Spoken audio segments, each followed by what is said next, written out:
देश में अभी कोरोना ख़त्म भी नहीं हुआ था और इसके साथ ही अब बर्ड फ्लू ने भी दस्तक दे दी है। अब तक देश के कई राज्य ऐसे थे जहां बर्ड फ्लू की पुष्टि हो चुकी थी, लेकिन अब देश की राजधानी दिल्ली और उत्तर प्रदेश भी इससे अछूते नहीं रहे हैं। उत्तर प्रदेश और दिल्ली में इसकी बर्ड फ्लू की पुष्टि हो चुकी है। दिल्ली के अंदर 8 सैंपल जो जालंधर लैब भेजे गए थे उनमें बर्ड फ्लू की पुष्टि हो गई है। इसके बाद दिल्ली सरकार अलर्ट मोड पर है। 11 सर्विलांस टीम तैनात कर दी गई हैं। इसके अलावा डॉक्टरों की टीम लगा दी गई है।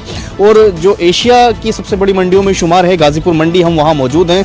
गाजीपुर मंडी को भी अगले 10 दिनों के लिए बंद कर दिया गया है। ये आप तस्वीरें गाजीपुर मंडी की देख सकते हैं। इस मंडी को पूरी तरह से अब बंद कर दिया गया है और जो व्यापारी हैं वो अब यहाँ अगले 10 दिनों तक, जब तक सरकार की कोई एडवाइजरी नहीं आती, तब तक यहाँ किसी भी तरह का कोई काम नहीं करेंगे। तो आप देख सकते हैं यहाँ सभी दुकानें बंद हैं और जो यहाँ काम करने वाले वर्कर्स हैं या व्यापारी हैं वो अपनी अपनी दुकानों पर ऐसे बैठे हैं। और आज यहाँ आपको कोई भीड़ नज़र नहीं आएगी क्योंकि मंडी कल से ही बंद है और बंद के बाद यहाँ किसी भी तरह का अब कोई काम नहीं हो रहा है। तो आप देखें, इसके अलावा अगर हम बात करें दिल्ली के मयूर विहार के एक पार्क में कौवे के मरने की खबर आई थी। उसके अलावा आपको लाल किले में 14 कौवे मरे मिले। इसके अलावा संजय पार्क है या डीडी के तमाम ऐसे पार्क हैं जहां ये खबरें थी दिल्ली से कि जो कौवे हैं, जो बर्ड हैं, उनके मरने की खबरें हैं। इसके बाद उन सैंपलों को कई लैब भेजा गया तो उसमें से जालंधर लैब से ये पुष्टि हुई है कि यहाँ